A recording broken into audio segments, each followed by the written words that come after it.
When Cameron asked me to introduce her a few weeks ago, she and I realized just how rare it is that a student at EA has the same teacher for 3 long consecutive years.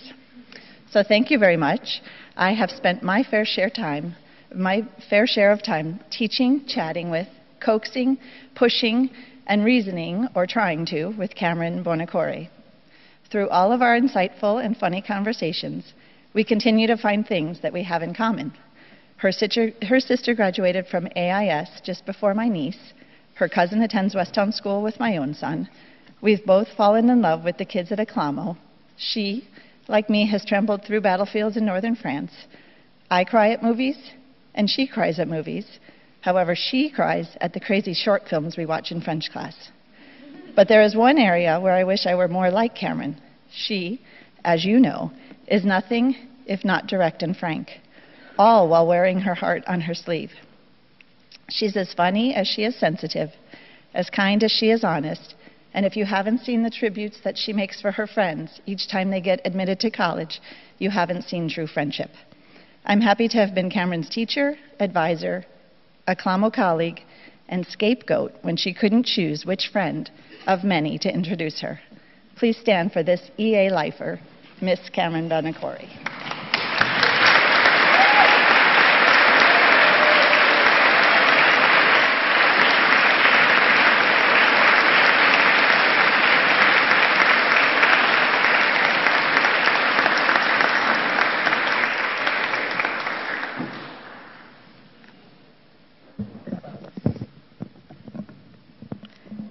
Thank you. Please be seated.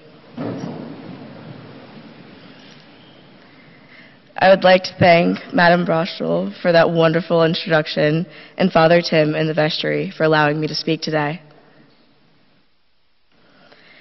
During my sophomore year ethics class, Dr. Rowe said something akin to, every single person in this room is currently going through something you don't know about. Those words have resonated with me since that moment, primarily because they offered me solace at a time where I felt quite alone. To help give you insight into the bigger picture, this was not only my second year of high school, but my second year of dealing with diagnosed anxiety, bulimia nervosa, and polycystic ovarian syndrome.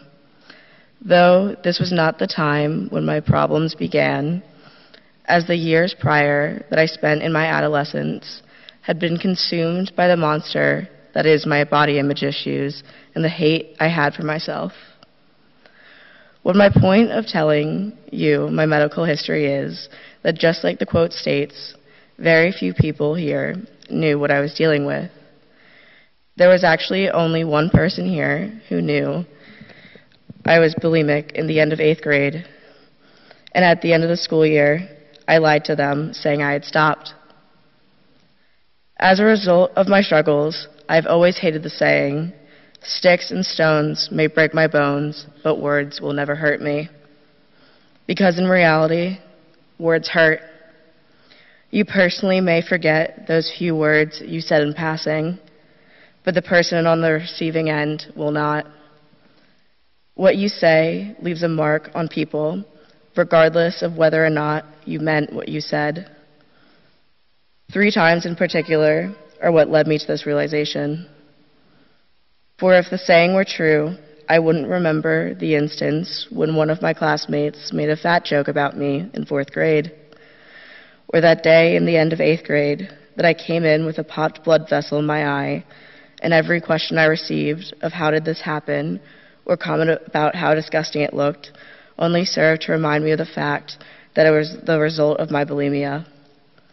Or the first week of preseason freshman year, where I received multiple comments on my appearance looking better, was actually caused by the fact that there was a team lunch and pool party that I was so terrified of wearing a bathing suit to that I threw up every meal I ate that week.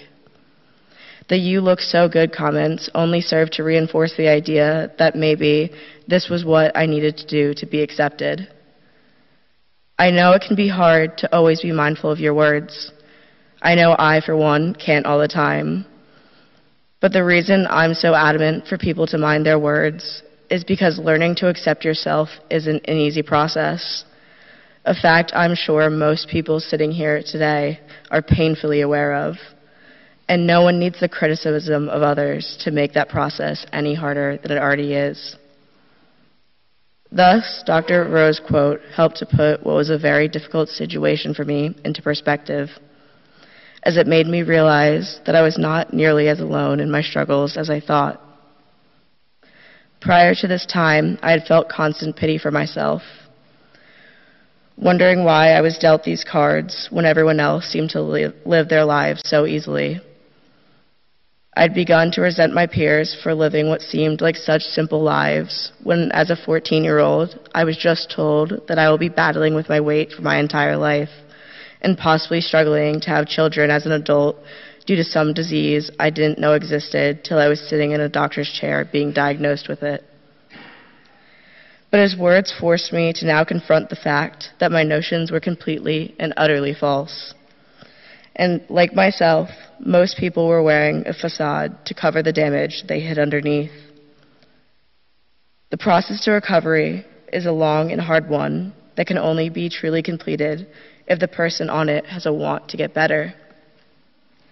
My freshman year, after I was formally diagnosed with everything, I was put on Lexapro, an antidepressant, which I used for anxiety relief and began therapy.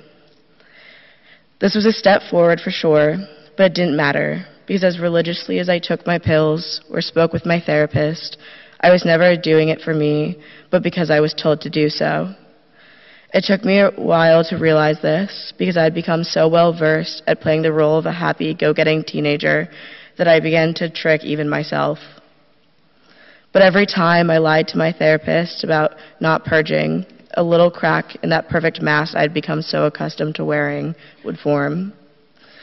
But it was in the space those cracks provided that the help I was receiving was able to slip through and make its impact. Slowly but surely, I stopped detesting the image looking back in the mirror at me, and eventually even began to be proud of it.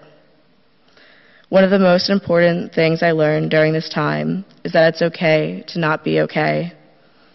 It may feel as if the world is crumbling around you and you're suffocating under the debris, but I promise to anyone experiencing this, you are not alone, and what you are feeling is normal.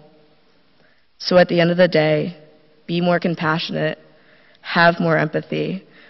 You never know what someone else is going through. In silence, let us reflect on what we've just heard.